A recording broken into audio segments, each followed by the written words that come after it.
दोस्तों आज के वीडियो का टॉपिक कि वोल्टेज क्या होता है और करंट क्या होता है और इन दोनों के बीच में अंतर क्या होता है। तो दोस्तों आज इस वीडियो के अंदर आपका सारा डाउट वोल्टेज और करंट को लेकर मैं सारा क्लियर कर दूंगा। तो वोल्टेज को हम और भी कई नामों से जानते हैं, आप कभी भी कंफ्यूज हो जाते हैं। जैसे हम कभी कभी कहीं कहीं पे वोल्टेज को क्या बोलते हैं दोस्तों, टेंशन बोल देते हैं, यानी इलेक्ट्रिक टेंशन। इसके अलावा दोस्तों वोल्टेज को कहीं कहीं पे इलेक्ट्रिक पोटेंशियल डिफरेंस भी बोला जाता है, तो वो भी वोल्टेज ही है। तो दोस्तों आखिर वोल्टेज क्या होता है मैं आपको ये समझाता हूँ। तो दोस्तों सबसे पहले जी आपको एक बात मैं ये बताऊं, जैसे आपको पता है कि हमारे जो वोल्टेज और करंट जो होता है ये हमारा पावर स्टेशन में बनता है। पावर स्टेशन का मतलब ऐसी जगह जहाँ पे हमारा पावर बन रही है, यानी हमारी बिजली बन रही है। तो दोस्तों जहाँ पे बिजली बनती है वहाँ पे क्या बनता है, वोल्टेज बनता है, करंट बनता है। तो वहाँ पे दोस्तों हमारा बनता है वोल्टेज, ठीक है। अब वहाँ पे ओनली फॉर वोल्टेज बनता है, वहाँ पे करंट नहीं बनता।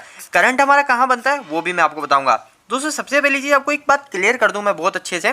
जैसे आपने कभी बैटरी देखी होगी, जैसे ये हमारी एक बैटरी है, ठीक है। तो इस बैटरी पे हमारे दो टर्मिनल होता है, एक होता है दोस्तों पॉजिटिव और एक होता है नेगेटिव। अब दोस्तों जहाँ पे पॉजिटिव नेगेटिव की बात आ जाती है ना, ये हमारी सप्लाई हो जाती है डीसी सप्लाई, ठीक है, डीसी सप्लाई। बट आपको पता है डीसी सप्लाई में वोल्टेज और करंट तो होता है। आपने जो बैटरी देखी है वो 12 वोल्ट की है, उसका भी कुछ करंट होता है। डीसी में दोस्तों हमारा फेस न्यूट्रल नहीं होता, उस फेस न्यूट्रल की जगह हमारा होता है पॉजिटिव और नेगेटिव। तो दोस्तों हम मानते हैं जैसे हमारी एक बैटरी है जो 150 AH की है और वो फुल चार्ज है। अब वो फुल चार्ज होने के बाद में दोस्तों क्या बिहेव करेगी, वो बिहेव करेगी जब भी हम इसको लोड पे कनेक्ट कराएंगे तो दोस्तों इसमें करंट तो पहले ही इकट्ठा है, पर इसके अंदर दोस्तों हम क्या वोल्टेज फुल कर देते हैं। जैसे ही वोल्टेज में चार्ज इकट्ठा हो जाता है और वोल्टेज का चार्ज इकट्ठा होने के बाद जो हमारा जो करंट होता है, करंट का काम क्या होता है, करंट जो नेगेटिव होता है ना, ये नेगेटिव साइड और ये पॉजिटिव साइड, इस नेगेटिव साइड से पॉजिटिव साइड हमारा करंट फ्लो करता है, ठीक है। और वो करंट जो फ्लो कराता है वो होता है दोस्तों हमारा वोल्टेज। अभी आप बिल्कुल सारी चीजें इसको क्लियर समझ जाओगे। जैसे आप ये मानिए एक हमारी पानी की टंकी है, ठीक है, ये ऊपर एक पानी की टंकी रखी हुई है और एक नीचे पानी की टंकी रखी हुई है। अब यहाँ पे मैंने एक नल लगा रखा है, ठीक है, ये नल ओपन है, ठीक है, ये पानी की टंकी यहाँ पे पानी भरा हुआ है। तो अभी क्या होगा दोस्तों, हमारा पानी नीचे कंटिन्यू गिरता रहेगा। कब तक गिरता रहेगा, जब तक हमारा ये ऊपर से हमारा जो पानी भरा हुआ है इस पानी का प्रेशर लगता रहेगा। और जैसे ही प्रेशर खत्म हो जाएगा हमारा पानी गिरना बंद हो जाएगा। इसी तरह दोस्तों हमारा जो करंट होता है वो करंट हमारा नेगेटिव से पॉजिटिव की टाइप कंटिन्यू चलता रहता है जब तक उसको वोल्टेज मिलता रहता है। यानी वोल्टेज क्या करता है दोस्तों, करंट को धक्का लगाने का काम करता है। तो दोस्तों अब बात करें कि आखिर वोल्टेज आखिर में है क्या। तो दोस्तों अगर कोई आपसे इंटरव्यू में पूछता है कि आखिर वोल्टेज क्या है, तो आप सिंपल सा उसको ये बोल सकते हो, वोल्टेज का काम सिर्फ इतना सा होता है, हमारा जो करंट है उस करंट को एक स्थान से दूसरे स्थान ले जाने का काम करता है। वोल्टेज एक तरह का प्रेशर है। जैसे हमारा ये पानी की मोटर पड़ी है और ये पानी की मोटर यहाँ पे एक पीछे नीचे एक पानी का टैंक पड़ा है, तो ये पानी एक तरह का करंट है और हमको इसको यहाँ पे पहुंचाना है। तो अब ये पानी इस मोटर के थ्रू हम पहुंचाएंगे तो ये मोटर हमारा क्या करेगी, इसको प्रेशर देगी जो कि पानी यहाँ से यहाँ तक पहुंच जाएगा। तो मोटर क्या कर रही है, प्रेशर दे रही है। तो इसी तरह दोस्तों वोल्टेज होता है, यहाँ का करंट उठा के हमारा करंट यहाँ पे भेजेगा।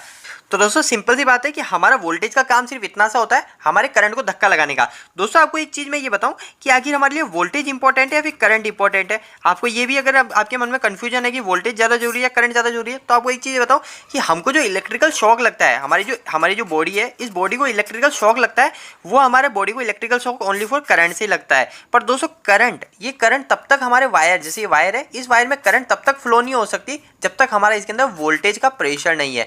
जब वोल्टेज का प्रेशर होगा तभी इसके अंदर से करंट फ्लो होगी और तभी हमको शॉक लगेगा। और कोई भी उपकरण चलता है, जैसे हमारी एक मोटर है, तो ये मोटर किससे चलेगी, हमारा इसके अंदर जब तक करंट नहीं आएगा। हम बोलते हैं ना दोस्तों बिजली नहीं आ रही, तो वो बिल्कुल सही बोलते हैं, बिजली मतलब हमारा करंट नहीं आ रहा और करंट तभी आएगा जब हमारे वोल्टेज आएंगे। जैसे दोस्तों अगर मानते हैं कि पावर स्टेशन का पूरा पावर आपके हाथ में है, ठीक है, आप जब चाहो उसको बंद कर सकते हो, आप जब चाहो उसको चालू कर सकते हो। तो पावर स्टेशन आपने बंद कर दिया, पावर स्टेशन जैसे ही बंद करेगा ये पावर स्टेशन क्या करेगा, वोल्टेज बनाना बिल्कुल बंद कर देगा। तो वोल्टेज बनाना बंद कर देगा तो जहाँ पे करंट, कहीं पे भी जो इलेक्ट्रिकल चार्ज इकट्ठा है वो वहीं के वहीं रुक जाएंगे, हमारे कुछ भी उपकरण नहीं चलेंगे, क्योंकि दोस्तों वोल्टेज बिल्कुल तरीके से बंद हो गया, यानी हमारे करंट को आगे धक्का लगाने वाला बिल्कुल तरीके से बंद हो चुका है। तो करंट की बात करते हैं, आखिर करंट क्या होता है। तो दोस्तों करंट एक सिंपल सी बात है, मैं इसकी डेफिनेशन लिख देता हूँ, उससे आप बिल्कुल क्लियर समझ जाओगे। करंट समझने के लिए मैंने यहाँ पे एक डेफिनेशन लिखी है, इससे आप करंट बिल्कुल अच्छे से समझ जाओगे। दोस्तों करंट क्या होता है, अगर आपसे कोई इंटरव्यू में भी क्वेश्चन पूछता है, अगर आपसे इंग्लिश में पूछता है तो आप ये डेफिनेशन पढ़ लीजिएगा, आप ये बता सकते हैं। अगर आपसे कोई हिंदी में पूछता है तो मैं जो बताऊं आप वो फॉलो कर सकते हो। दोस्तों करंट एक सिंपल सी चीज़ है। करंट के अंदर दोस्तों हमारा जो इलेक्ट्रिकल करंट क्या होता है, वो करंट होता है दोस्तों हमारे, जैसे ये वायर है, इस वायर के यहाँ पे जो इलेक्ट्रिकल चार्ज इकट्ठा है, उस इलेक्ट्रिकल चार्ज को फ्लो करना, यानी हमारी जो वायर है इस वायर में से कितने इलेक्ट्रिकल चार्ज फ्लो हो रहा है वो होता है दोस्तों करंट। आपने देखा होगा कि करंट हम नापते हैं, वो नापते हैं हम सीटी से। आपने क्लैम मीटर कभी इंडस्ट्री में लगाया होगा, तो वो क्लैम मीटर हम कभी वायर पे लगाते हैं और हमारा वायर से उस वायर में कितना करंट फ्लो हो रहा है वो हमको पता चल जाता है। तो दोस्तों इस वायर के अंदर से हमारा इधर से, जैसे ये वायर है, इस वायर में जैसे मैंने क्लैम मीटर यहाँ लगाया, तो इस जगह से हमारा यहाँ से यहाँ पे कितना करंट, कितना इलेक्ट्रिकल चार्ज फ्लो हो रहा है वो दोस्तों कहलाता है करंट। अब इलेक्ट्रिकल चार्ज मैंने आपको बताया ना तभी फ्लो होगा जब हमारा इसमें वोल्टेज होगा। तो दोस्तों अब आपको वोल्टेज और करंट के अंतर को पता चल गया होगा। तो दोस्तों अब बात करते हैं, जैसे मैंने भी आपको बताया कि फ्लो ऑफ इलेक्ट्रिकल चार्ज हमारा करंट कहलाता है, और करंट ऑलवेज फ्लो करता है नेगेटिव टू पॉजिटिव साइड। जैसे मैंने अभी आपको बताया था एक एग्जांपल के तरीके से कि हमारी एक बैटरी है जिसके अंदर एक पॉजिटिव टर्मिनल और एक नेगेटिव टर्मिनल है, और जब इसके अंदर हमारे वोल्टेज चार्ज इकट्ठे हो जाएंगे तो हमारा क्या होगा दोस्तों, जो करंट होगा वो नेगेटिव से पॉजिटिव की साइड जाने की कोशिश करता है।